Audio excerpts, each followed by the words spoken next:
let it go. 52 times a year, the week is done and over with before you know.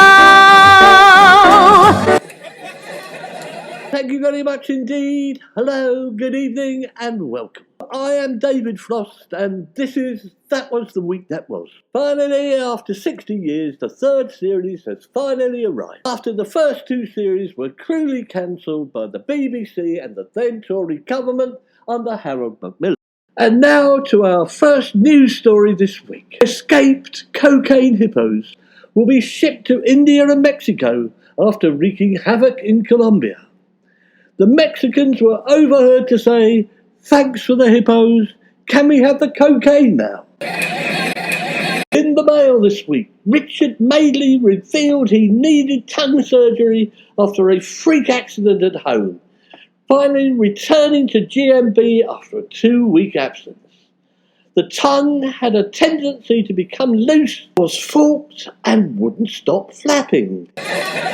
We were alerted by the Huffington Post this week that Russian troops are being sent into battle with shovels, according to UK intelligence. The shovel is just one of many tools on the Russian version of the Swiss Army knife, along with a nuclear bomb. It was also revealed this week that Boris Johnson is generally an honest man, according to a close ally of his. Generally an honest man. Is that not like being generally not a murderer? This week, an unfortunate surfer was attacked by a seal before breaking his leg in the waves and then found out to his dismay that he was too tall for the air ambulance. So there was water in the sea, but after that, the man's day quickly went downhill. Whilst in Australia, teachers ordered children to flee the classroom after spotting a deadly creature behind a backpack. It was an adder and had come to teach the children maths.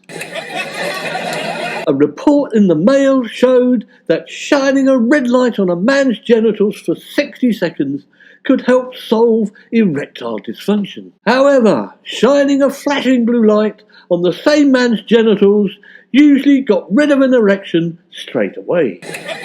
We learned this week that the Daily Mail is fascinated by potholes. They carried a story about a JCB giant digger that can fill the largest potholes in just 8 minutes. More than half of the councils in Britain are expected to invest in the 13-ton machine.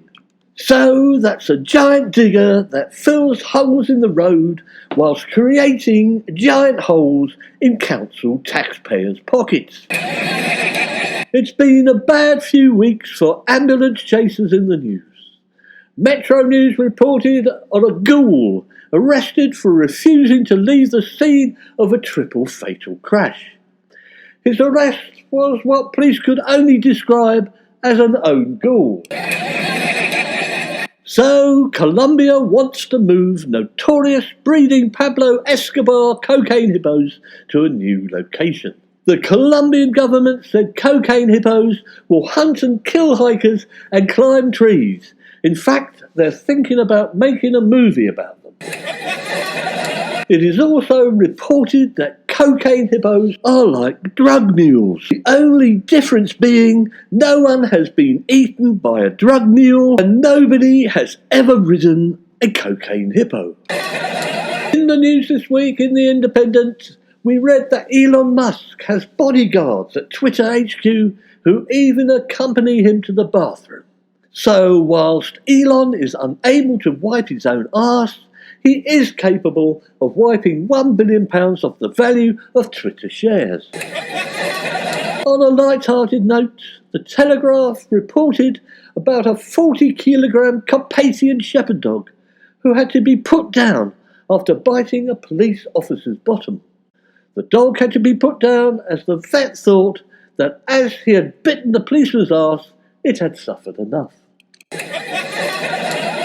All the National Front press laid into Gary Lineker and said he should stick to football, not pontificate about small boats. However, did Gary Lineker not win the 1996 Golden Boat Award for pontificating? This week, Russia claimed victory over Tom Cruise in the space race when they began work on the first film made in space. Shares in the film company are being floated. However, it sounds like the film doesn't carry much weight. We read in the Mail online that we could buy Britain's loneliest house, which has just come on the market. Hermes, the delivery company, are known to travel miles so they can just leave the owner's parcel in the nearest hedge, which is 10 miles away. Alligators don't make good pets, you all, drawled The Guardian, as a Texas zoo rescued a reptile stolen as an egg. A good example of a poached egg, if ever I heard one. It will soon be Easter, and Marks and Spencer's chocolate Curly the Cockapoo is bound to melt hearts this Easter. The Cockapoo comes equipped with its own egg in a doggy poop bag. We read this week about a laundry delivery driver who faces being hit with 81 penalty points after he was caught speeding 22 times along the same stretch of road in less than 3 weeks. So, although the knickers managed to get through, he ended up getting nasty stains on everyone else's underwear. Prime Minister Rishi Sunak was buzzing this week as Australia is set to choose a British design in the AUKUS submarine deal. Knowing the Tory-National Front's attention to detail and tendency for disaster, is that the design with the backward-pointing torpedo tube? And now, straight from our education correspondent, the Daily Star told us about a maths teacher arrested after choking out a pupil during a class jiu-jitsu exhibition. So it's a choice of being bored out of your brain or being strangled till your bored brain pops out of your mouth. Failed amateur chef Brooklyn Beckham was slammed this week for snubbing his mum Victoria on International Women's Day. You could almost hear Victoria saying, "If you snub me one more time for that slag, Brooklyn, you'll be eating your fucking macaroni cheese through a bloody tube." A reporter on Somerset Live claimed that he'd visited Clarkson's farm and there were 7 fake things we all need to know. For example, the Diddley Scott Farm Shop sign turns out to be a cardboard cutout. A bit like Jeremy then. It's not a good time to be British. Even our tourists seem to be getting hammered. In Lanzarote, the president praised Germans for a higher quality of tourism in an apparent snub to we Brits. So, in response, training for the 20-metre dash for the sun loungers will now be taught in schools as part of the national curriculum. Over in America, the New York Times wrote about the new Japanese rocket, which has just been destroyed during its first test flight in space. Both the UK's and the Japanese rockets have failed in their first flights. Is this a coincidence? And who benefits? Oh yes, the USA Republicans and Elon Musk. Hang on, I think I'll tweet that one to Elon. The wife of the chief rocket scientist has told him that in future he ought to take a packed launch. Whilst in the Evening Standard, their leader podcast said, should the police be allowed to strike? Well, from rape to murder, they appear to be allowed to do everything else, so why not? Metro News gave us a warning this week. On Valentine's Day 2046, this could be ruined by an asteroid the size of an Olympic pool. So it looks like we're all going to be dumped for Valentine's Day 2046. In the Metro, it reported that Tesla is being investigated over steering wheels falling off mid-drive. So I suppose it's no coincidence that Twitter's steering wheel has come off as well. And now some good news. Giving the middle finger is a God-given right, a Canadian judge ruled this week. which is exactly what I told Tyson Fury when I flipped him the finger, but it didn't stop him punching my lights out. Immigrants have been all over the news this week, and a former RAF base is going to be used to house migrants, but it is likely riddled with asbestos and undetonated explosives. Cruella Braverman was overheard to say, "That's just about ideal then." One of the big news stories this week involved Match of the Day Gary Lineker. The BBC sent Gary Lineker off, no pundits intended. However, our Prime Minister Rishi Sunak wasn't sent off, but neither was his tax return. That's £100 fine, Rishi. Ka-ching. Thank you very much. Come on, Rishi, how long does it take you to publish your tax return? Is it at the end of War and Peace or something? Over in Russia this week, a crackpot state TV channel claimed Britain has given so much aid to Ukraine, the population is now starving and forced to eat squirrels. But if you remember, it was the communist Russians who ate all our red ones. Price of food seems to go up every day. Shoppers have been frustrated as gravy now costs more than £5 in supermarkets. So it looks like profiteering at supermarket means Bisto is on the gravy train.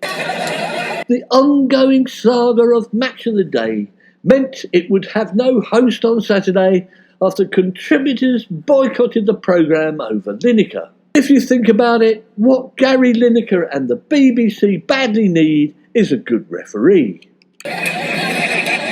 For those of you who like horror films and watch The Cocaine Bear, the cocaine shark has now arrived. Turns out it wasn't a great white, instead it turned out to be a hammered head shark. Law and order is one of the favourite topics of the Tory party. On the streets, the Sun report, thugs are avoiding jail despite being caught with a blade 5 times. While in Switzerland, a man carrying an army knife with 50 blades on it was sentenced to 1 year in jail with 49 consecutive sentences of 6 months. Metro News covered the story about a 13-year-old who made blankets for the homeless out of old crisp packets. So our advice to Gary Lineker is contact Walker's Crisps, find some homeless migrants, and there is your career sorted out. Move over, Miss Marple, said the Sunday Times this week, as a fictional Angela Merkel detective has been created in Germany. We can almost hear the sergeant say, "Don't worry, Miss Merkel, we have found out what caused it. It's Boris Johnson and Brexit." The coronation gifts keep flooding in for King Charles, when Canada gifted him a 7-year-old horse called Noble. One can almost hear Prince Charles say, "I'm trying to get rid of the bloody things. The Queen, God bless her, had whole bloody sheds full of them. The butchers won't take any more. Bloody Canada. And it's probably an indigenous horse to top it all. I know, I'll give it to Prince Andrew." Continuing on the theme of the royals, what does the Duke of Edinburgh title actually mean? iNews explained Prince Edward's role as he succeeded Prince Philip. TWTWTW thinks that this is a case of an Edward being given a bit of a Philip. Finally, Oxford colleges cracked down on thieving undergraduates after scores of cutlery and cups vanished from their swanky dining halls. So, what did they expect? Working class students from the thieves' kitchens of Britain are thieving the kitchens. Well, this has been David Frost on That Was the Week That Was. So, goodbye, good evening, and see you next week.